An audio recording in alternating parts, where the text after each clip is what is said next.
ধারাবাহিকভাবে আমরা এই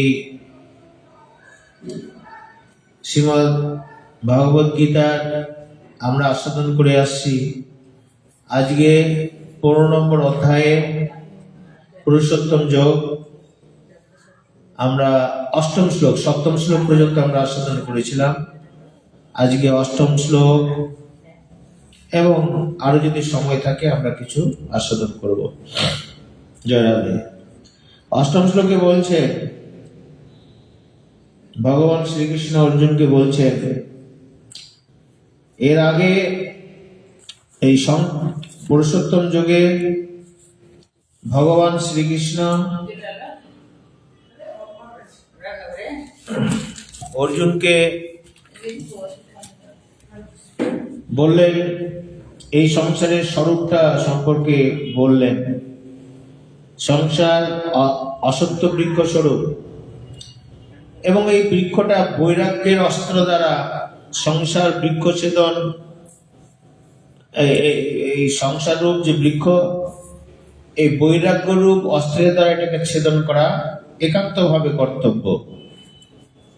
যতক্ষণ পর্যন্ত সংসারকে ছেদন না করা যায়, অর্থাৎ সংসারের প্রতি বৈরাগ্য না আসে, ততক্ষণ পর্যন্ত ভগবত ভক্তির মার্গে আমরা যেতে পারব না। এই জন্য সংসারটাকে বোঝা একান্ত প্রয়োজন। 1 নম্বর এবং 2 নম্বর শ্লোক, এটা আমরা সংসারের স্বরূপটা আমরা যে ওটা বৃক্ষ স্বরূপ, অশুদ্ধ বৃক্ষ স্বরূপ, সেটা আমরা আস্বাদন করেছি। এবং 3 থেকে 6 নম্বর শ্লোক পর্যন্ত যে বৈরাগ্যের অস্ত্র দ্বারা এই বৃক্ষ ছেদন করতে হবে। তারপরে এখন এই জীবের স্বরূপ সম্পর্কে এই 7 থেকে 11 নম্বর শ্লোক পর্যন্ত জীবের স্বরূপ সম্পর্কে ভগবান শ্রীকৃষ্ণ বলছেন। সংসার সম্পর্কে বললেন এবং সংসারে আমাদের বৈরাগ্য একান্ত দরকার। সেই জন্য এবার জীবের স্বরূপ বলতে গিয়ে মমীমাংস জীব লোকে জীবভূত সনাতন, এটা বললেন এর আগের শ্লোকে। আমরা সেটা আস্বাদন করেছি যে আমারই অংশ হচ্ছে এই জীব, মমীমাংস জীব লোকে জীবভূত সনাতন মনঃষ্ঠেন্দ্রিয়ানি প্রকৃতি স্থানে কর্ষতি, যে আমারই সনাতন অংশ জীব হয়েও প্রকৃতিতে অবস্থিত মন এবং পঞ্চেন্দ্রিয়কে সংসারে অর্থাৎ কর্মভূমিতে আকর্ষণ করে থাকে, আর সেইভাবে আমরা কর্ম করি। অথচ আমরা ভগবানের এই অংশ। তাই বলছে এই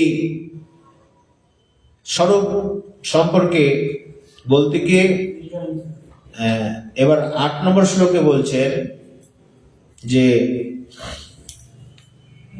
বায়ু অস্মাৎ গন্ধানৈব ঈশ্বরাপি যত শরীরাম উৎক্রান্তি এতানি গৃহীতা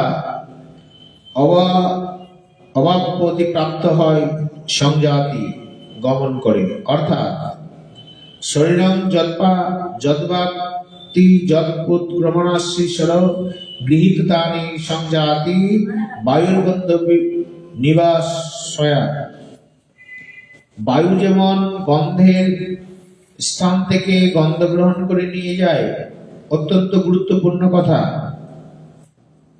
বায়ু যেমন, খুব গভীর ভাবে শুনবেন, বায়ু যেমন গন্ধের স্থান থেকে বায়ু কি করে, এই গন্ধকে গ্রহণ করে নিয়ে যায়, এক জায়গা থেকে আরেক জায়গায় নিয়ে যায়, তেমনি শরীরের অধিপতি জীবাত্মা একটি দেহ থেকে দেহ পরিত্যাগ করার কালে মন সহ ইন্দ্রিয়কে সঙ্গে নিয়ে অন্য দেহে আশ্রয় করে। এটি হচ্ছে আমাদের স্বরূপগত একটি ধর্মের কথা এখানে বললেন, যে আমরা যখন মৃত্যু হয়, মৃত্যুর পরে যখন আমরা এক দেহ থেকে আমাদের আরেকটা দেহ হয়, তখন এই দেহে যে আমরা কর্মগুলো করি, সেই কর্মের করার ফলে যে আমাদের স্বভাব তৈরি হয়, এবং এই স্বভাব থেকে যে সংস্কার তৈরি হয়, এই সংস্কারটাই করণ শরীরে এক দেহ থেকে আরেক দেহ চলে যায়। এটাকে তখন আমরা বলি কি সংস্কার। যেমন বায়ু তার গন্ধকে নিয়ে এক জায়গা থেকে আরেক জায়গায় চলে যায়, ঠিক তেমনি আমাদেরকেও এক দেহ থেকে আরেক দেহ নিয়ে যায়। এখন প্রশ্ন হলো, আত্মা হচ্ছে অকর্তা, উদাসীন, নিত্যযুগ, নিত্য মুক্ত, তিনি কিছু করেন না। আত্মা জিনিসটা ভালো করে বুঝবেন। এবং তিনি, এই আত্মা হচ্ছে মুক্ত। প্রকৃতি দেহ বন্ধনে বসতেই তিনি মুক্ত হয়েও তিনি আবার বদ্ধ কেন? না, এই প্রকৃতি বা এই দেহটাকে আপন করে নিয়েছে। ফলে মৃত্যুর পর যখন এই দেহ বন্ধন চলে যায়, এই দেহ আর থাকে না, তখন তিনি মুক্ত হয়ে স্বস্বরূপ লাভ করতে পারেন। তিনি মুক্ত হন, তিনি নিজের স্বরূপে থাকতে পারেন। তখন তার প্রকৃতি থাকে কোথায়? তাহলে তার প্রকৃতিটা কোথায় থাকে? জীব এক দেহে পাপ পুণ্যাদি সঞ্চয় করে, আর জন্মান্তরে অন্য দেহে তাকে ফল ভোগ করতে হবে। এটা কিরকম ব্যবস্থা?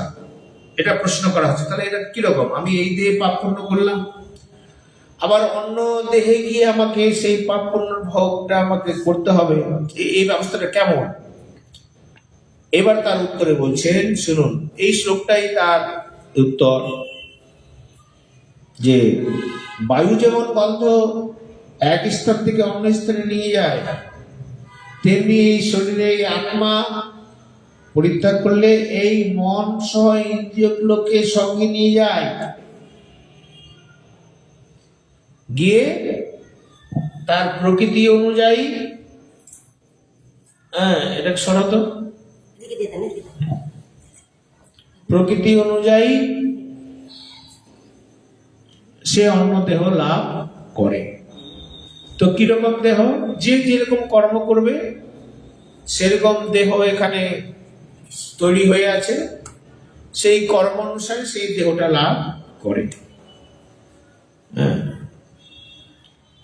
যেমন ধরুন, ইলেকট্রিক তারের মধ্যে দিয়ে যে কারেন্ট আসছে, ওই কারেন্ট দিয়ে কখনো ফ্যান চলে, কখনো গিজার চলে, কখনো হিটার চলে, এসি চলে, ইত্যাদি ইত্যাদি, মিল চলে, কলকারখানা চলে, ইত্যাদি। সব কত রকম কাজ হয়।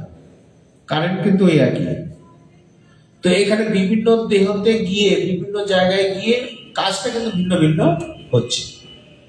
ঠিক তেমনি এই দেহ, বিভিন্ন দেহ তার স্বভাব অনুযায়ী ওই দেহতে যায়, আর ওই দেহের অনুযায়ী সে কাজ তখন সে করে। আত্মা কিন্তু অকর্তা। এই দেহ থেকে যে সংস্কারটা হলো, আত্মা কেবল ওই গন্ধ যেমন বায়ু এক জায়গা থেকে আরেক জায়গায় নিয়ে যায়, এই আত্মা তেমন তার সংস্কারটা এক জায়গা থেকে তার উপযোগী দেহে নিয়ে যায়। এই মৃত্যুর পরে জীবের দেহ বন্ধনে ঘুচে না, শুনে রাখুন। অন্য দেহ পাপ পুণ্যাদির ফলভোগ হয় না, এই দেহে হয়ে থাকে। কিরকম? মৃত্যুর পর দেহ বন্ধনে ঘুচে না, অন্য দেহ পাপ পুণ্যাদির ফল ভোগ হয় না, এই দেহে থাকে। কিরকম? দেহ দুটি, একটা স্থূল দেহ আর একটা হচ্ছে সূক্ষ্ম দেহ। চর্মচক্ষুতে যে স্থূল শরীর আমরা দেখতে পাই, সূক্ষ্ম শরীরে দেখতে জ্ঞান চক্ষু লাগে। তাই ভগবান বলেছেন, সূক্ষ্ম শরীর নিয়ে জীব কিরূপে যাতায়াত করে, তা পাপ পুণ্যাদি ফল ভোগ করে, তা অজ্ঞ লোক জানতে পারে না। কারা জানতে পারে? না, যারা জ্ঞানী, যারা তত্ত্বজ্ঞানী, তারাই কিন্তু এটা জানতে পারে। তো আমরা এই দেহের মধ্যেই যেটা পূর্ব জন্মের যে সমস্ত কর্ম সেই সমস্ত প্রারব্ধ আমাদেরকে ভোগ করতে হয়। সেটা সূক্ষ্ম দেহ আসে, সূক্ষ্ম মানে সেই সূক্ষ্ম থেকে একটা করণ শরীর, মানে এটা শরীর তিন রকম, স্থূল শরীর, সূক্ষ্ম শরীর, একটা করণ শরীর। এই স্থূল শরীর অদৃশ্য এবং অদৃশ্য সূক্ষ্ম শরীর কোনটা কিসের দ্বারা গঠিত?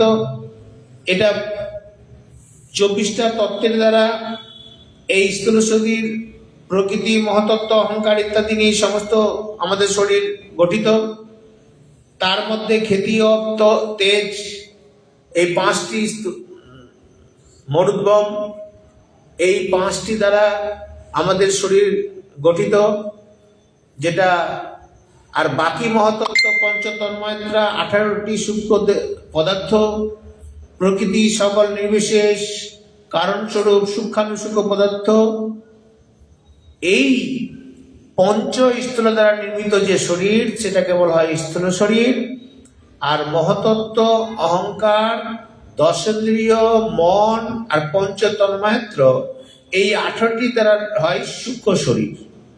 তার মধ্যে করণ শরীরটা হচ্ছে মন, বুদ্ধি আর অহংকার, এটাই। আর সকলের মূল কারণ হচ্ছে প্রকৃতি, কারণ শরীর। এইটি কিন্তু চলে যায় মৃত্যুর পর, তার সংস্কারটা নিয়ে এক দেহ থেকে আর এক দেহ চলে যায়। এই জন্য আমরা বলি যে মৃত্যুর সময় আমরা কেউ কিছু নিয়ে যাই না। তো মৃত্যুর পরে আমরা কেউ কিছু নিয়ে যাই না।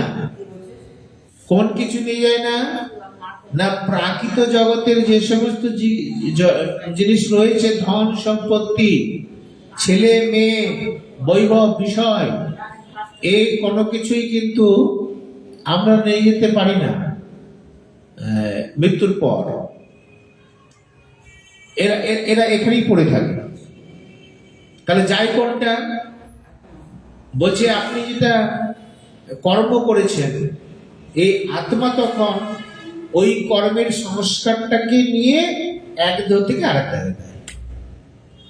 তার মানে হলো কি, সমস্ত বিষয়গুলো আপনি ছেড়ে দিলেন, কিন্তু যে বিষয়ের চিন্তাগুলো আপনি করছেন নিরন্তর, ধন, জন, সম্পত্তি ইত্যাদি ইত্যাদি, এই চিন্তা করতে করতে যদি মারা যান, তাহলে ওই চিন্তার জন্য আবার আপনাকে সংসারে আসতে হবে।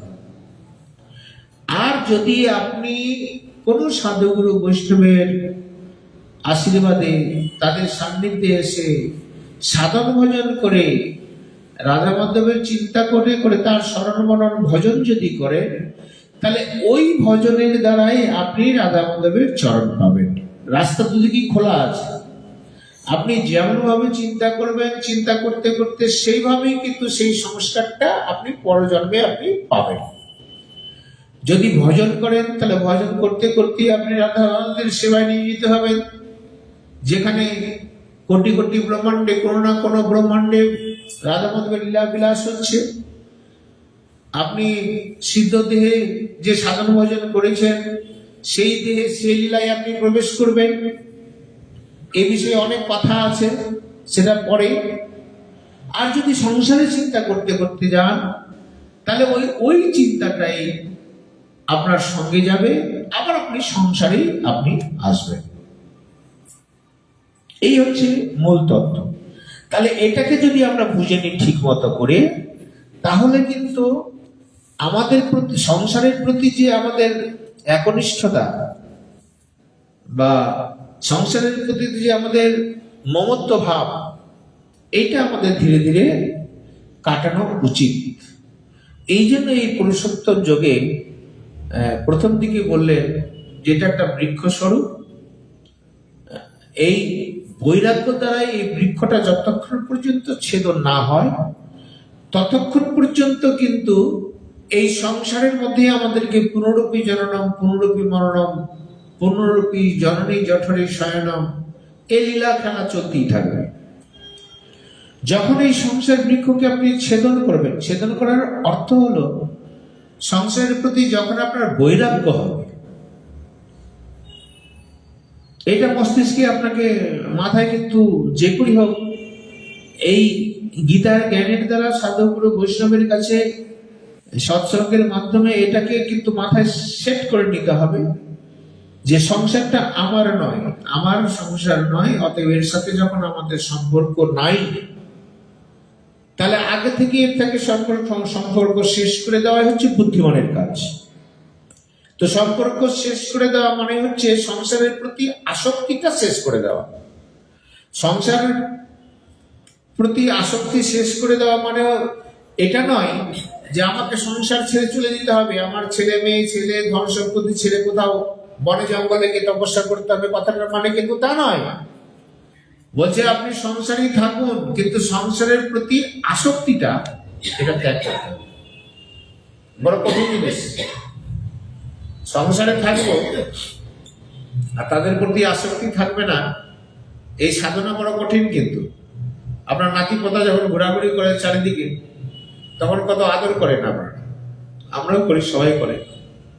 তো এটাকে ছাড়তে পারবে? বলছে এই জন্য খুব কঠিন সাধনা। কিন্তু আদর করুন, কিন্তু মনের ভাবটা রাখুন যে এরা আমার কেউ নয়। আদর করতে কেউ মানা করছে না, আপনি খুব আদর করুন, তাকে স্নেহ করুন, ভালোবাসুন, ভালো করে খাওয়ান, কিন্তু মনের ভাবটা থাকবে এরা কিন্তু আমার নয়, এখানে ঘর আমার নয়, আমার ঘর অন্য জায়গায়। এই তো এইটা যদি জ্ঞান আপনার সেট হয়ে যায় মাথায়, তাহলে সংসারের প্রতি এটাকে বলা হয় বৈরাগ্য। সংসারে আছেন কিন্তু সংসার আপনার উপরে নেই। জল, আপনি জলে আছেন, নৌকাটা জলের মধ্যে চলছে, কিন্তু নৌকার মধ্যে জল নাই, নাহলে তো নৌকাটা ডুবে যাবে। এই কাঁঠাল আমানি করছেন, তো হাতের তেল মাখিয়ে আমানি করুন, আঠাটা লাগবে না। সংসারে থাকুন, সংসারের মমত্ব ভাবটা ত্যাগ করে সংসার করুন, তাহলে সংসারটা আপনার লাগবে না, আপনার ছিটকে যাবে না সংসার। এটা হচ্ছে বৈরাগ্যের ভাব।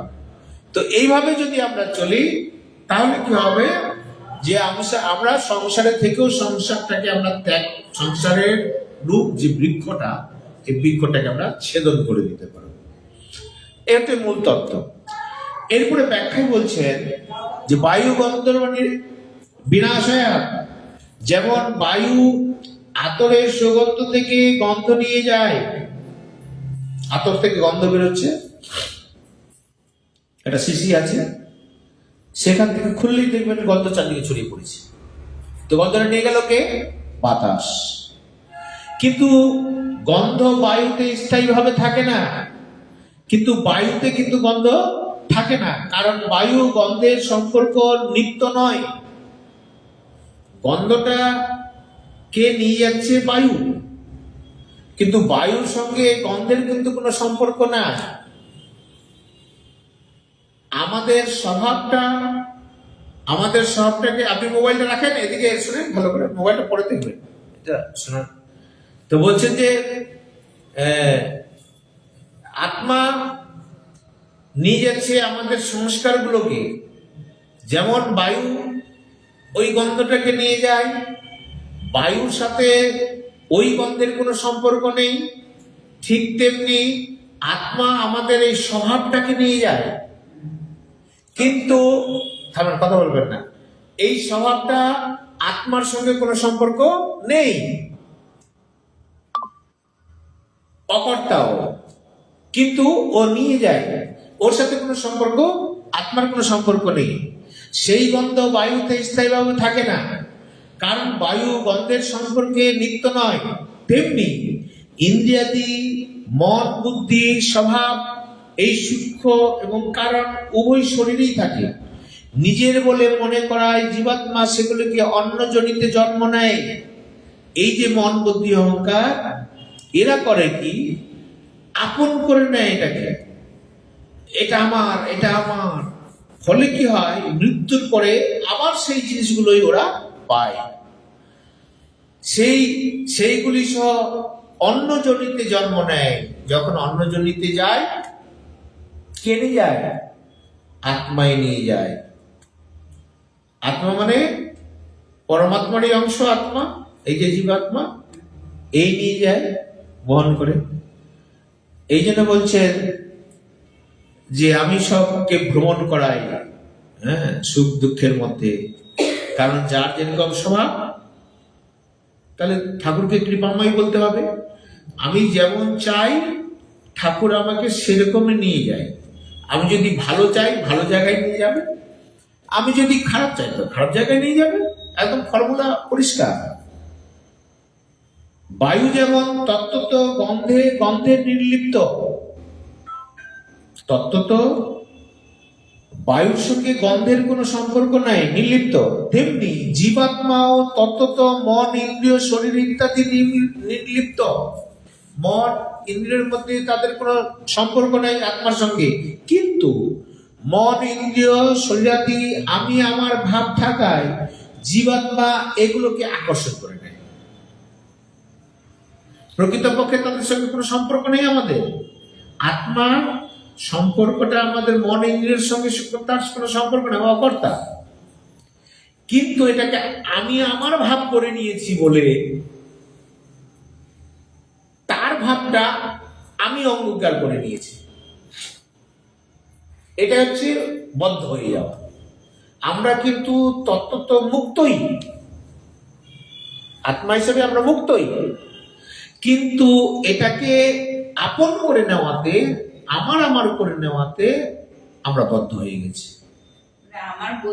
হ্যাঁ, এই আমার কারণ এটা আমি এই জন্য বলছে যে আমি কে এটা জানা খুব দরকার। তত্ত্বত আমরা যেমন বলি এটা আমার হাত, আমার পা, আমার মাথা, তাহলে আমার হাত আমার মাথা যদি হয়, আমার পেট যদি হয়, তাহলে আমি আলাদা, আমার হাতটা আলাদা। তার মানে আমি আলাদা, শরীরটা আলাদা। কিন্তু তা তো করি না, শরীরটাকে নিজের মনে করি এটা আমার শরীর, মানে আমি, শরীরটাই হচ্ছে আমি, এটা মনে করি। ভুলটা হচ্ছে ওখানে। এই জন্য কি হয়, শরীরের দ্বারা যা কর্ম করি আমরা, এই কর্মের একটা স্বভাব তৈরি হয়। এই স্বভাবটা হচ্ছে সংস্কার।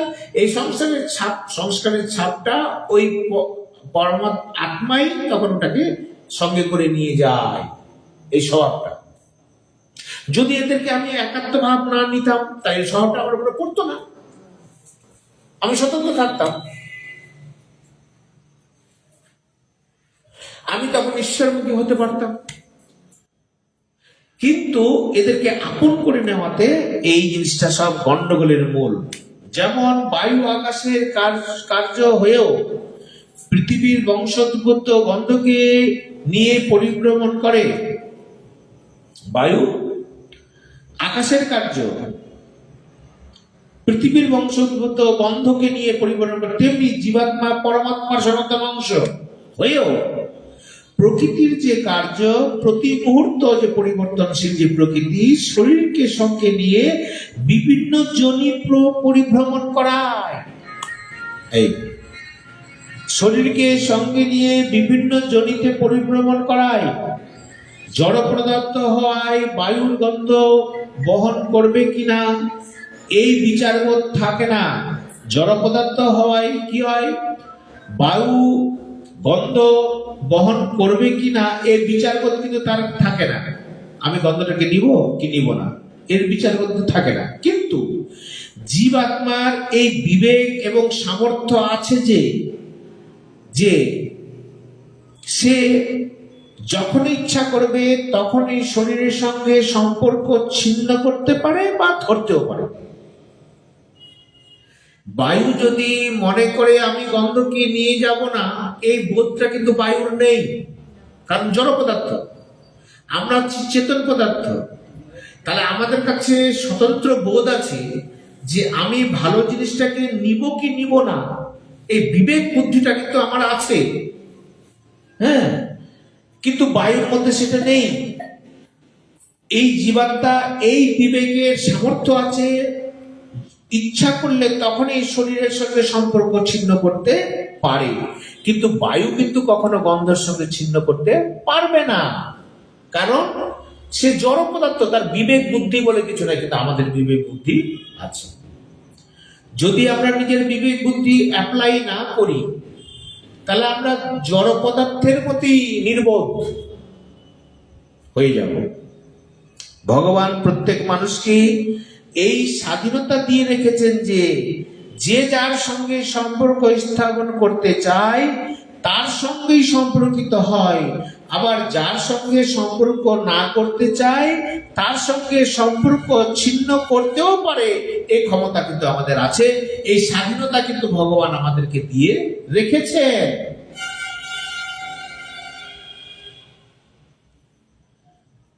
এই হচ্ছে জীবের প্রতি ভগবানের একটা করুণা, অনুস্বতন্ত্রতা আমাদের দিয়েছেন, একটু স্বাধীনতা আমাদেরকে দিয়েছেন।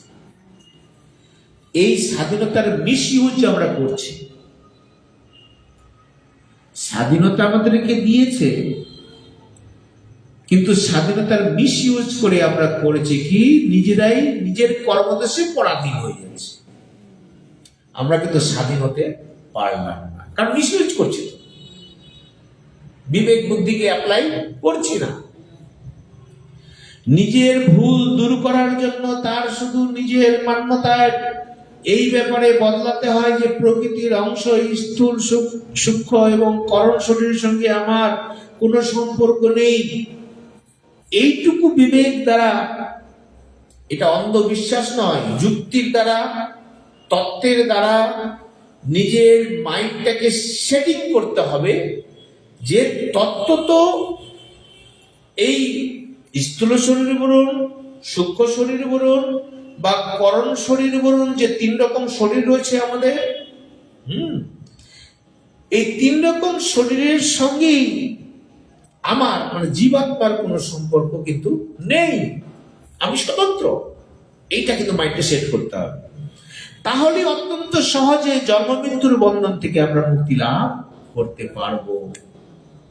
না হলে ওই 84 লক্ষ জনিতে আবার ভ্রমণ করতে হবে।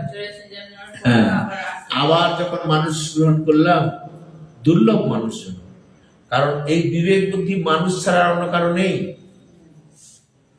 পশুর বিবেক বুদ্ধি কিন্তু নাই, ওদের একটা নির্দিষ্ট স্বভাবে চলে, আর আমরা ভালো মন্দ স্বভাবে চলি, তাই না? কোনটা ভালো কোনটা মন্দ বিচার করার শক্তি আমাদের আছে। এই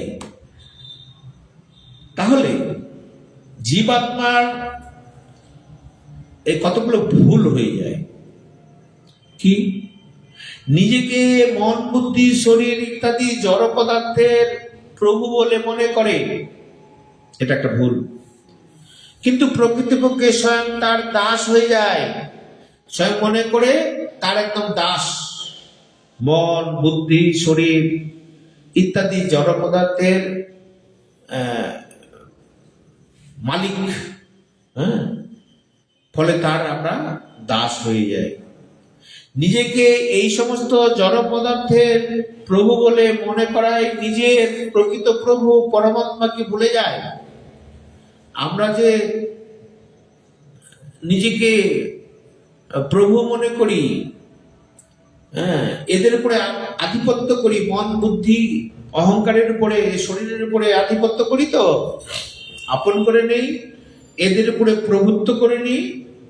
করে নেওয়ার ফলে আমার যে আসল প্রভু পরমাত্মা তাকে ভুলে যায়। কারণ আপনি তো প্রভু করে রেখেছেন সংসারের সবাইকে, আমরা পরমাত্মাকে ভুলে যাই, কারণ একেই আপনি প্রাধান্য দিয়েছেন।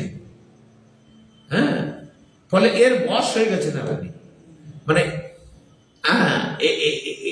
এদেরই সব সাধন ভজন করছেন আপনি সংসারে সবসময় সরল, কিন্তু যাকে চিন্তা করার কথা, যার সেকেই তাকে আমরা ভুলে যাই, পরমাত্মাকে ভুলে যাই।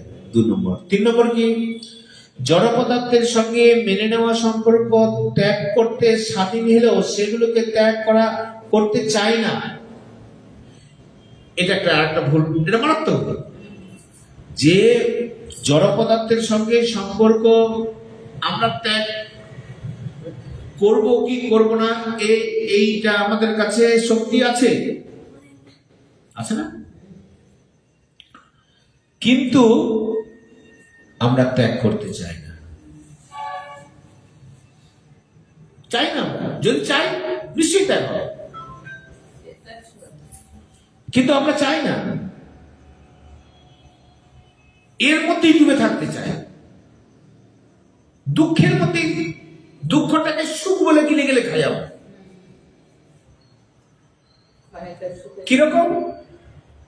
ওই শুকর যেমন ড্রেনের মধ্যে পড়ে থাকে, 8-10টা বাচ্চা হয়, আর নোংরা খায়, গদগদ করে ওর মধ্যে থাকে। ও কি মনে করছে দুঃখে আছে? দুঃখে নাই, খুব সুখে আছে। কিন্তু আমরা যখন পালনকে ঘুমাচ্ছি, আর 2-4টা, আমরা তো 2-1টা করে 2টা বাচ্চা করলেই তো আমরা অনেক সন্তুষ্ট, মানে যে এটাই আমাদের কত হয়ে গেল। দুটা আজকাল তো 2টা, আমরা 1টা করে বাচ্চা হচ্ছে। আগে তো তবু 4টা-5টা করে হতো। আমরা যেমন 5 ভাই 3 বোন, এখন তো আমারই 2টো মাত্র বাচ্চা। তারপর আমার মেয়ের আবার 1টাই, অনেকের এখন 1টাই করে নিচ্ছে। তো আমাদের থেকে ভোগ বিলাস তার সুমনের আছে, ওর ব্রেনের মধ্যে 8-10টা করে বাচ্চা দিচ্ছে। ওরা আরো সুখে আছে ওরা আমাদের থেকে। কিন্তু ওর থেকে আমাদের জ্ঞানটা বেশি বলে ওকে দেখে, ওর জীবন শৈলীটা দেখে পুরো দুঃখ হয়। আরে এটা ট্রেনের মধ্যে পড়ে আছে, এটা কে বুঝছে না? ওর থেকে জ্ঞানী যেহেতু আমরা এটা ফিল করছি। ঠিক তেমনি এই সংসারের দুঃখের মধ্যে যেটা আমরা রয়েছি, এটা আমরা বুঝতে পারি না। আমাদের থেকে জ্ঞানী গুণী পুরুষ, সাধুগুরু বৈষ্ণব যারা এই দুঃখটা অনুভব করেছে, তবে না এরা বৈরাগ্য নিয়ে চলে গেছে বৃন্দাবনে, বাবাজি হয়ে ঠাকুরের নাম করছেন। এমনি সংসারে যদি নিষ্ঠতাই লাগতো, সংসারটা যদি ওদেরকে ভালোই লাগতো, তাহলে বৃন্দাবন ছেড়ে সবই সংসারে ঢুকতো কিনা? তা তো আসে না। তারা ওই বৃন্দাবনের তটে, রাধাকুণ্ডের তটে, বৃন্দাবনের সেই যমুনার তটে সব তপস্যা করছে, সব ছেড়ে দিয়ে। তাহলে কোন রস, কোন মধুর রস তারা পেয়েছে? তাহলে সংসার থেকে মধুর রস পেয়েছে, যেটা আমরা সন্ধান জানি না। আমরা এই দুঃখটাকে গিলে গিলে খাচ্ছি। ওরা আমাদেরকে দেখে বলে, হায় রে এই সংসারী লোক। হ্যাঁ, আমরা যখন যাই না বৃন্দাবনে, আমাদেরকে বেশি ওই পাত্তা দেয় না। এই সংসারী লোক, এদের সাথে বেশি কথা বলবো, আমাদের মন বুদ্ধিগুলো এরকম হয়ে যাবে। আর ঘটনা তাই, এটা প্রকৃত ঘটনা। আমরা একজন সাধু বাবার সাথে কি কথা বলবো বলুন? আমাদের কি সামর্থ্য আছে ওদের সাথে কথা বলা? হ্যাঁ, কিছুই তো নেই। আমরা বিষয়ে চিন্তা করি, সবসময় বিষয় নিয়ে থাকি। আর ওনাদের কাছে কি বলবো, কি করব? একমাত্র যদি বৈরাগ্য আমাদের মনের মধ্যে আসে, যদি কারো এই সংসারে থাকতে থাকতে সেই বৈরাগ্যের কথা আমরা কিছু জানার জন্য কিছু বলতে পারি, যে আমি কোন রাস্তায় যাব, প্রভু আপনি একটু দিক নির্দেশ করে দেন। আমরা তো এই সংসার একটা অন্ধকূপের মধ্যে পড়ে আছি। এরকম যদি প্রশ্ন নিয়ে যায়, তাহলে তারাও খুব সন্তুষ্ট হয়। আমরা তো যাই না, আমরা দক্ষিণা দিয়ে দিলাম, বাবা আমার তো মেয়ের বিয়েটা হচ্ছে না, খুব করছি, আমি ওখানে জমি নিতে চেয়েছিলাম, জমিটা ঠিক না, মানে এইগুলোই গল্প নিয়ে ওই বাবাজি গুরুদেবের সঙ্গে কথা বলে। তা এদের সাথে গল্প করার কোনো লাভ আছে বলুন? কোন সংসারে এখনো রয়েছেন সাধুগুরু বৈষ্ণব, যারা সংসার করেন, কিন্তু সংসারটা ওদের মধ্যে নেই। তারা বাবাজির মতো জীবন যাপন করেন। তাই বলছেন যে আমাদের এইগুলো জিনিসগুলো তত্ত্ব তো আমরা কিন্তু সমস্ত কিছু ত্যাগ করার মতো সামর্থ্য আমাদের আছে, কিন্তু আমরা এটা গুরুত্ব দিই না। যাক, সবাই তো সংসার করে খাচ্ছে যাচ্ছে থাকছে, তা আমরা এত হাই করবো কেন? চলুক এরকম করে। এই হচ্ছে আমাদের মানসিকতা। পরমাত্মা জীবাত্মার শরীর ইত্যাদি সামগ্রীর সদ্ব্যবহার করার স্বাধীনতা প্রদান করেছেন। এগুলি সুব্যবহার করে জীবকে উদ্ধার লাভের জন্যই এই সমস্ত বস্তু প্রদান করেছেন, প্রভু হওয়ার জন্য নয়। এগুলো দিয়েছেন একটা ভগবানের লীলা, তো তার খেলা। এই তোমাকে দিলাম, তুমি আমাকে খুঁজে নাও, অথচ তোমার কাছেই আমি আছি, প্রতিটা অণুতে, প্রতিটা পরমাণুতে, এমনকি তোমার ভিতরেও আমি আছি, তুমি শুধু খুঁজে নাও আমাকে। হ্যাঁ, এই তার খেলা। কিন্তু আমরা প্রভু হয়ে গেছি, জীব ভ্রমবশত সেগুলোকে সদ্ব্যবহার না করে নিজেকে সেগুলির মালিক মনে করে আর সেগুলির দাস হয়ে গেছি। আমরা কার? সংসারের দাস। জীবের স্বরূপ হয় কৃষ্ণের নিত্য দাস, তা না হয়ে আমরা সংসারের দাস হয়ে গেছি। এই জীবাত্মা জড় পদার্থের সঙ্গে সম্পর্ক তখনই পরিত্যাগ করতে সক্ষম হবে। শুনে রাখুন, মাইন্ডে ধরে রাখুন। আজকে এই গীতা পাঠের পরে মন্থন করবেন, চিন্তন করবেন, কি শুনলাম, এবং নিজের জীবনে এটা অ্যাপ্লাই করবেন। বলছেন জীবাত্মা জড় পদার্থের সঙ্গে সম্পর্ক তখনই পরিত্যাগ করতে সক্ষম হয় যখন সে বুঝতে পারে যে এগুলির মালিক হলে সে এগুলির অধীন হয়ে যায়। আপনি বলছেন এর মালিক, এই বাড়ির মালিক, আপনি মালিক নয়, এর অধীনে আপনি কর্মচারী। বাস এটা বুঝুন, এর অধীন হয়ে যাবে এবং তখন সে তার পতন হবে। সে যার প্রভু হয় তাকে তার দাসত্বই করে নেয়। আপনি প্রভু কার? সংসারের। তো ওই সংসারটাই আপনাকে কি করেছে? দাস করে দিয়েছে। বাবা এত টাকা লাগবে, হ্যাঁ নেই, এই একটু বাজার করে নিয়ে আসো, এটা করো, ওখানে যাও, সেখানে যাও, একদম দাসে কমপ্লিট করে দিয়েছে। এই যে আমরা সকাল থেকে সন্ধ্যা পর্যন্ত সব ছুটে বেড়াই, সব কার জন্য? সংসারের জন্য। সংসারের নিত্য দাস। হ্যাঁ, করতেই হবে, কর্ম আমাদের করতে হবে। তো বলছে এই দাসে পরিণত করে নিয়েছি, কিন্তু ভ্রমবশত সে মনে করে যে সেগুলির আমি মালিক। জড় পদার্থগুলি মালিক হলে প্রথমত তার সেই পদার্থগুলির অভাব অনুভব করে, দ্বিতীয়ত নিজেকে অসহায় মেনে নেয়। হ্যাঁ, যখন এইটা মনে করে এই পদার্থগুলির যখন অভাব হবে, তখন কি হয় জানেন? পদার্থগুলি তো অভাব হবেই। আজকে ধন আছে, কালকে ধন নাও থাকতে পারে। আপনি 2 কোটি টাকা রেখেছিলেন, এমন অসুখ বিসুখের ফ্যামিলির মধ্যে পড়লো, ব্যাঙ্গালোর ভ্যালোর করতে করতে সব টাকা শেষ, বা কোর্ট কাছারি হলো, এমন একটা সব টাকা শেষ। আপনার কি হলো? অভাব হলো। আপনি যে সংসার করলেন সেই সংসারের মধ্যে আপনার ছেলে চলে গেল, স্বামী চলে গেল, বা আপনার পরিজন চলে গেল, আপনি দুঃখ পাবেন, স্বাভাবিক কথা। তাহলে এই পদার্থগুলির অনুভব হবে আপনার, অভাব, আর নিজেকে তখন অসহায় মনে হবে। হায় রে ঠাকুর, কি করলাম এই সংসারে। যার কর্তৃত্ব অধিকার প্রিয় মনে হয় সে পরমাত্মাকে লাভ করতে পারে না। যার এই কর্তৃকার আর এর অধিকার, মান, যশ, প্রতিষ্ঠা, সংসারের প্রভু, আমি মালিক, আমি সবাইকে দেখি, এই যখন হয় সে পরমাত্মাকে লাভ করতে পারে না। কারণ যে ব্যক্তি কোনো মানুষের, বস্তুর, পদের প্রভু হয়ে ওঠে সে নিজের প্রভুকে ভুলে যাবে। এই হলো নিয়ম। ও নিজেই তো প্রভু হয়ে গেছে, তো ওর নিজের প্রভুকে আর মনে করবে কি? এই হচ্ছে নিয়ম। উদাহরণ দিয়ে বলছে, বালক যখন মাকে তার নিজের বলে মনে করে, তাকে পেতে চায়, তখন সে মাকে ছাড়া থাকতে পারে না। ছোট বালক ও মা ছাড়া কিছু বুঝে না, মা মা মা। কিন্তু সে যখন বড় হয়, সংসার করে, নিজেকে স্ত্রী, পুত্র, প্রভু বলে মনে করে, তখন সে মায়ের কাছে থাকতে আর ভালো লাগে।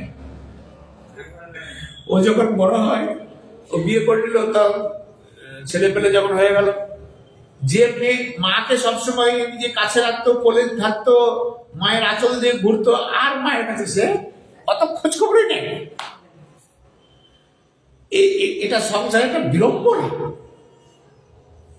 ছেলেগুলো মাকে আর দেখে না। এত বৃদ্ধাশ্রম হতো নাকি? বৃদ্ধাশ্রম সংখ্যা বাড়ছে না দিনে দিনে? আগে তো যৌথ ফ্যামিলিও ছিল, কিছু কাকা চাচা জেঠিমা থাকতো, এখন তো ওগুলো নাই। যদিও বা 2 ভাই 3 ভাই আছে, সে ভাইয়ের মধ্যেও তো গন্ডগোল, তারাও আবার আলাদা আলাদা। যদিও বা আলাদা হলো, এখন মা বাবাকে নিয়ে আমরা ভাগাভাগি, মা কোন দিকে থাকবে বাবা কোন দিকে থাকবে। কারণ এমনও হচ্ছে যে রুটিন করে এই হচ্ছে 15 দিন এই বাটার বাড়িতে খাবে, 15 দিন ওই বাটার, মানে আমরা সামাজিক ব্যবস্থা মানে বিভৎস যাকে বলে।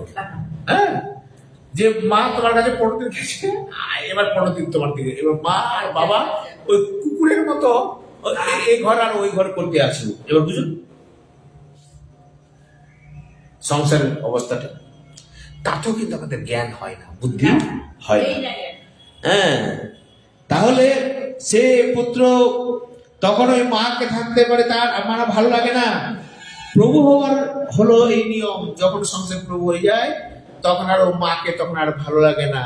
হ্যাঁ, এইরূপ জীবাত্মা শরীর ইত্যাদি পদার্থের প্রভু হয়ে গেলে প্রকৃত প্রভু পরমাত্মাকে বিস্মৃত হয়ে যায়। এই জীবাত্মা যখন এই সংসারের বশ হয়ে যায়, সংসারটাকে আপন করে নেয়, তখন পরমাত্মাকে সে আর মনে করে না, তার প্রতি বিমুখ হয়ে পড়ে। যতক্ষণ এই ভুল বিমুখতা থাকে ততক্ষণ জীবাত্মা দুঃখই পেতে থাকে। যতক্ষণ পর্যন্ত এই ভুল হয় ততক্ষণ পর্যন্ত কিন্তু এই জীবাত্মা কি হয়, দুঃখই পেতে থাকে, নিরন্তর দুঃখ পেতে থাকে, চলতেই থাকে, কত কষ্ট, কত যন্ত্রণা।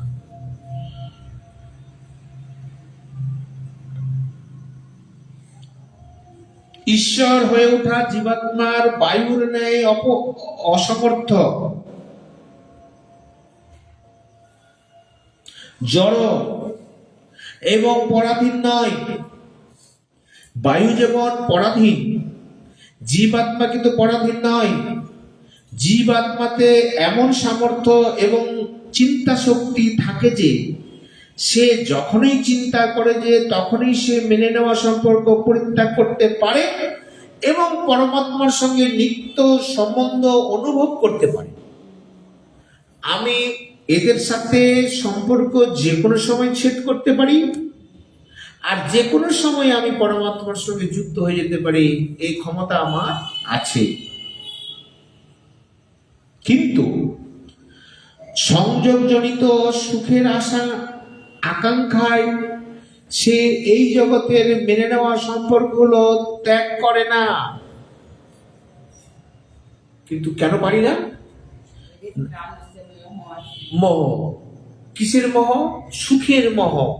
বোধহয় এটা করলে আমি সুখ পাবো, এই ছেলেটাকে বিয়ে দিলে আমি সুখ পাবো, আমার বৌমা আসলে আমাকে খাওয়াবে দাওয়াবে, চাকরি করলে টাকা পাবো, এই টাকাই আমাকে সুখ দিবে। টাকা কি আর কোনো সুখ দেয় কখনো? রোগ শোক এসে তো সেই টাকা তো আপনার হাওয়া হয়ে গেল, ডাকাতে চুরি করে নিল, ট্যাক্স নিয়ে গেল, হ্যাঁ, কত রকম বিড়ম্বনা সংসারের মধ্যে দেখতে পাচ্ছেন আপনারা। তো এগুলো করতে করতে সে দুঃখই পায়। সংযোগজনিত সুখের আশা আকাঙ্ক্ষায় আমরা কিন্তু চলে যাই। প্রদীপের উপরে যখন ওই পিপিলিকাগুলো ঝাঁপ দেয় মরে, সংযোগজনিত সুখের আশায় এই প্রদীপ চলে খুব ভালো জিনিস, যাই তো যখনই মরে যাচ্ছে। আমাদের দশাটা ওই রকমই, একদম সেম। সংসারে বোধহয় সুখ পাবো, যাই। সৌরভের আসে পলাশ সঙ্গিলি, নাসিকায় পশিল কীট। সৌরভের আসে পলাশ সঙ্গিলি, নাসিকায় পশিল কীট। ইক্ষদণ্ড ভাবি কাষ্ঠ চুষিলি মন, ইক্ষদণ্ড ভাবি কাষ্ঠ চুষিলি মন। কেমনে পাইবি মিঠো, কেমনে পাইবি মিঠো। পলাশ ফুল শুনতে গেলেন সেটা হচ্ছে শুনতে গেলে পোকাট হয়ে গেল নাকে, বুঝলেন? সুখের লোভে গেছিলেন, পোকাট হয়ে গেছে। তো সংসারে ওই রকম আমি সুখের লোভে যাই, তো সংসারে যত দুঃখ কষ্ট, পোকারূপ দুঃখ কষ্ট আমাদের এই জীবনে চলে আসে। আর ওই ক্ষণিকের সুখ কখনো কখনো আসে, ওটাকে আখ ভেবে চিবিয়ে চিবিয়ে আমরা খাই, মনে হচ্ছে রস পাচ্ছি, কিন্তু ওটা তো কাঠ চিবাচ্ছি, ওখানে রস পাবেন কি করে? কাঠ চিবাচ্ছি আর বলছি যে আমরা কুশিয়াল চিবাচ্ছি, আখ চিবাচ্ছি, মিষ্টি পাবেন কি কখনো? ফলে জীবনে আমরা কখনো সুখ পাই না, কেবল দুঃখ, সুখ কখনো আমরা পাই না। এই দেখুন কতগুলো মিলে যাচ্ছে কথাগুলো। এইবার দেখুন, আমাদের দুটো শক্তি আছে, মনে রাখুন, খুব মনোযোগ দিয়ে শুনবেন। জীব দুটি শক্তি লাভ করেছে, একটা হচ্ছে প্রাণ শক্তি, যার দ্বারা নিঃশ্বাস প্রশ্বাস নেওয়া হয়, আর একটা হচ্ছে ইচ্ছা শক্তি। এই দুটো শক্তি আমাদের কাছে আছে, যার দ্বারা ভোগ আকাঙ্ক্ষা জন্মায়। প্রাণ শক্তি নিত্য ক্ষয়প্রাপ্ত হতে পারে, প্রাণ শক্তি ফুরিয়ে যাওয়ায় তার মৃত্যু বলা হয়। এই প্রাণ শক্তি শেষ হয়ে গেলে মৃত্যু হয়ে যায়। জড়ের প্রতি আসক্তি থাকলে কিছু করার বা কিছু পাওয়ার আশঙ্কা দূর হয় না। আর যদি জড় পদার্থের প্রতি যদি কিছু চাওয়া পাওয়ার আশা থাকে, এটা কিন্তু কখনো শেষ হয় না। ইচ্ছা শক্তি, এটা করবো, এটা করবো, এখানে পাবো, ইত্যাদি ইত্যাদি। তাহলে কি হয়? প্রাণ শক্তি তো প্রাণ চলে যাওয়ার পরে মৃত্যু হয়, প্রাণ শক্তি শেষ হয়ে গেলে মৃত্যু। এবার জড়ের প্রতি আসক্তি থাকলে কিছু করার বা কিছু পাওয়ার যে আকাঙ্ক্ষা, এটা কিন্তু দূর হয় না। প্রাণ শক্তি থাকতে থাকতে যদি ইচ্ছা শক্তি অর্থাৎ কিছু করার বা কিছু পাওয়ার আকাঙ্ক্ষা দূর হয়, তাহলে মানুষ জীব উন্মুক্ত হয়ে যেতে পারে। প্রাণ শক্তি থাকার অবস্থায় যদি ইচ্ছা শক্তি কি হয়, কিছু চাওয়া পাওয়ার আশা যদি না থাকে, তাহলে এই অবস্থায় আমরা মুক্ত। প্রকৃতপক্ষে আমরা কিন্তু বদ্ধ নই, আমরা মুক্তই। কিন্তু ওই ইচ্ছা শক্তির দ্বারা যেহেতু এটা পাবো, এটা পাবো, এই আশা আসক্তি রেখেছি বলে আমরা বদ্ধ। তাই জড়ের প্রতি আসক্তি থাকলে কিছু করার বা কিছু পাওয়ার আকাঙ্ক্ষা দূর। তাই প্রাণ শক্তি থাকতে থাকতে যদি ইচ্ছা শক্তি কিছু করার বা পাওয়ার আকাঙ্ক্ষা দূর হয়, তাহলে আমরা জীবনমুক্ত। প্রাণ শক্তি শেষ হলেও যদি ইচ্ছা শক্তি বজায় থাকে, তাহলে পুনর্জন্ম গ্রহণ করতেই হবে। প্রাণ শক্তি যদি চলে যায়, কিন্তু ইচ্ছা শক্তিটা যদি আপনার থেকেই গেল, সামান্যতম আকর্ষণ যদি সংসারের প্রতি থেকে যায়, তাহলে আবার আপনাকে সংসারে আসতে হবে। এটা কিরকম জানেন? এই মধ্যাকর্ষণ শক্তি পৃথিবী যেমন সবাইকে আকর্ষণ করে, নিচের দিকে টেনে নেয়। এখন এই টেনে নেওয়া থেকে যদি বিরত হতে চাই, তাহলে মধ্যাকর্ষণ শক্তিকে ভেদ করে উপরে উঠতে হবে। যেমন রকেট উপরে উঠছে, তো কি করে উপরে উঠছে? নিচের দিকে একটা অ্যান্টি ফোর্স কাজ করছে, ওই যে ফুলঝুরি যেটা পড়ছে আগুন, রকেটের নিচের দিকে আগুন পড়ছে মানে কি, নিচের দিকে চাপ দিচ্ছে, মধ্যাকর্ষণ শক্তির বিপরীত দিকে চাপ দিচ্ছে বলে উপরে উঠছে। এবার উপরে উঠে গিয়ে চাঁদের কক্ষে যখন চলে যায়, ওখানে কিন্তু কোনো আকর্ষণ নাই, তখন কিন্তু ওই রকেট গুলো খসে খসে পড়ে যায়। তখন কিন্তু ওই চাঁদ কক্ষে আরাম করে ঘুরতে থাকে। ঠিক তেমনি ইচ্ছা শক্তি, ওই শক্তি কিছু আকর্ষণ যদি আমাদের থেকে যায় সংসারের প্রতি, আমাদেরকে কিন্তু আর ওই ভগবানের ধামে কিন্তু আমরা আর যেতে পারবো না, আবার এই সংসারে আসতে হবে। এই ফলে ইচ্ছা শক্তিটাকে কিন্তু আমাদেরকে ত্যাগ করতে হবে। আকাঙ্ক্ষাগুলি মেটাতেই প্রাণ শক্তির ব্যয় হওয়া উচিত। নিঃস্বার্থ হবে সকল প্রাণের হিতে রত হয়ে আকাঙ্ক্ষাগুলি সহজেই দূর হয়। তাহলে আকাঙ্ক্ষা দূর করবেন কি করে? আমরা তো সামাজিক জীব, এটার একটা কৌশল আছে। কি না, অন্যের জন্য আমরা তো কর্ম ছাড়া থাকতে পারবো না,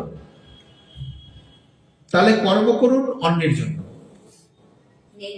নিজের জন্য না। আপনি সংসারের কথাই চিন্তা করুন, আমি আমার ছেলের জন্য কর্তব্য জ্ঞানে কাজ করব, ঠিক? পিতা হিসেবে তাই করতে হবে, মা হিসেবে আপনাকে তাই করতে হবে।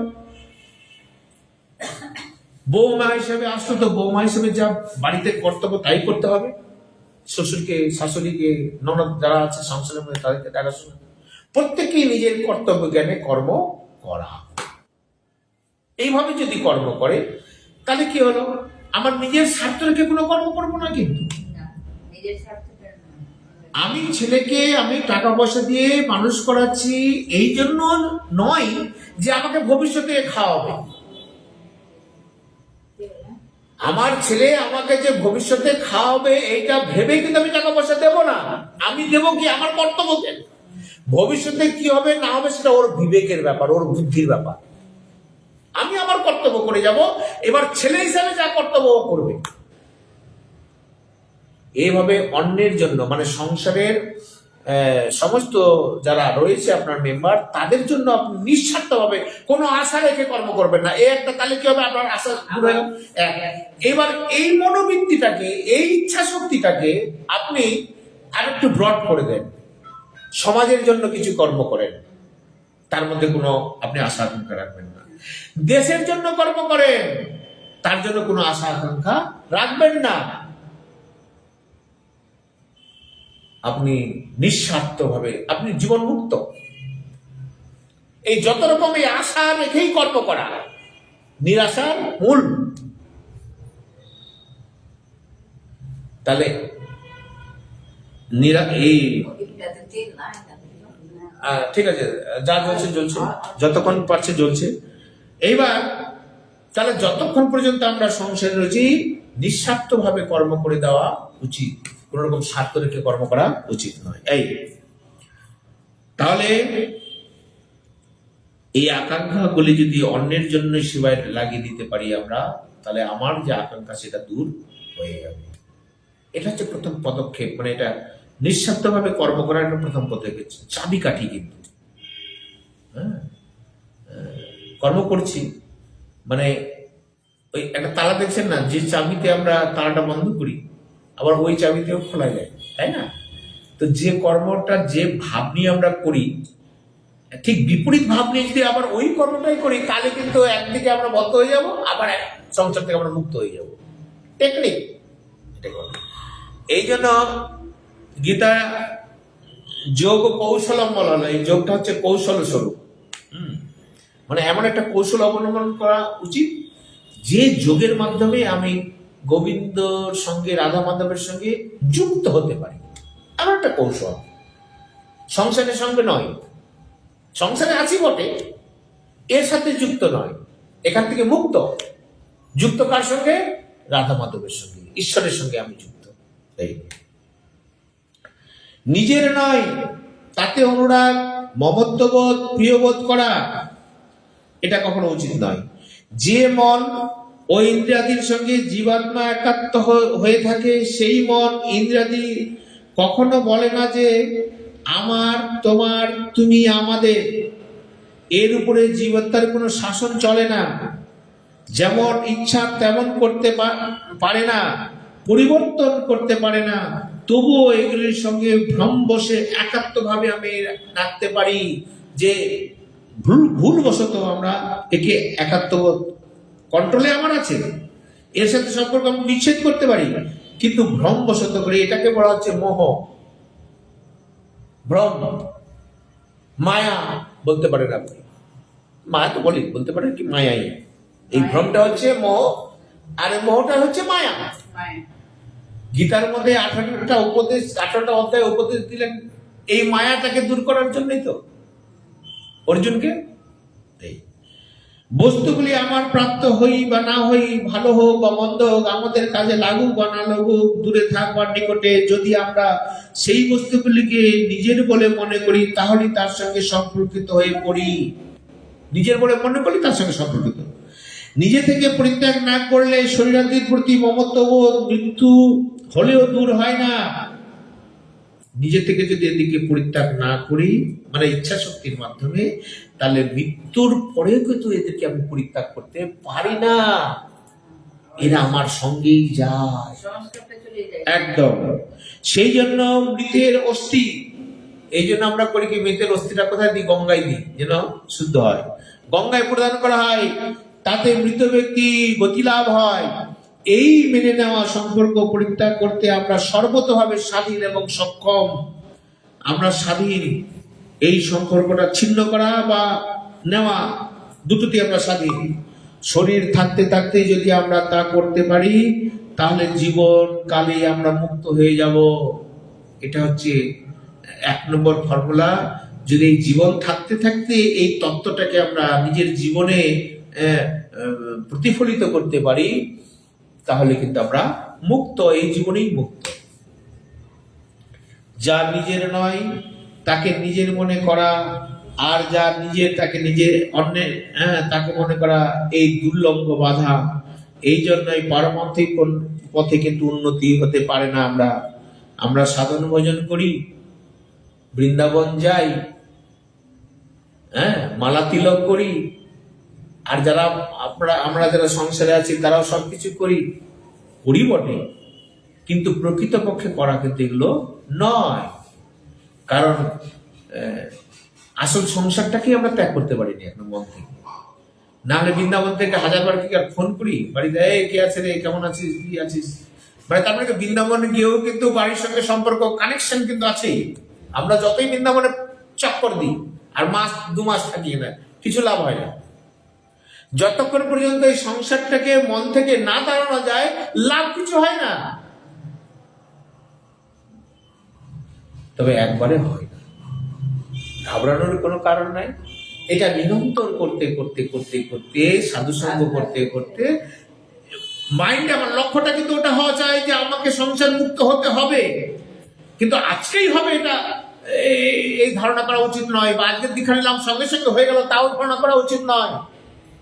ধীরে ধীরে লক্ষ্যটা স্থির রেখে ওইভাবে যদি আমরা এগোই, ঠাকুর নিশ্চয়ই কৃপা করবে। আমাদের লক্ষ্য যদি ওটা থাকে না, ঠাকুর কৃপা করবে নি। কৃষ্ণ যদি কৃপা করেন কোনো ভাগ্যবানে, গুরু অন্তর্যামী রূপে শিখাই আপনে। সাধুগুরু বৈষ্ণব আপনার জীবনে উদিত হয়ে যাবে, ওই পথে আপনাকে হাত ধরে নিয়ে যাবে, চলো। এই যদি মনের মধ্যে সেই ইচ্ছা থাকে।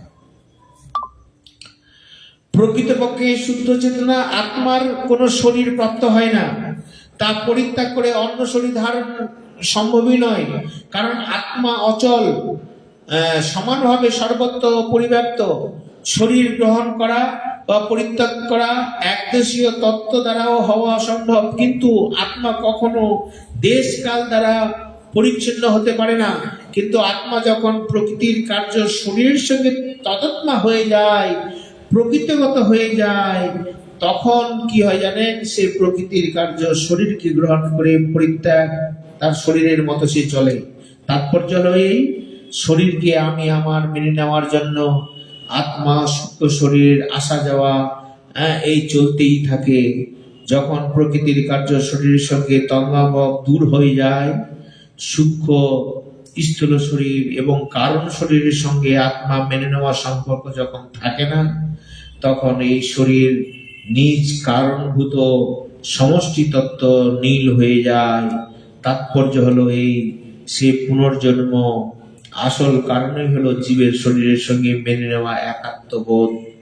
যদি এইটা মেনে নেওয়াটা আমরা ত্যাগ করে দিই সংসারের প্রতি, তাহলে আমরা এই জীবনেই মুক্ত হয়ে যেতে পারবো। এই হচ্ছে এই 8ম শ্লোকের ব্যাখ্যা। এরপরে আমরা তত্ত্ব তো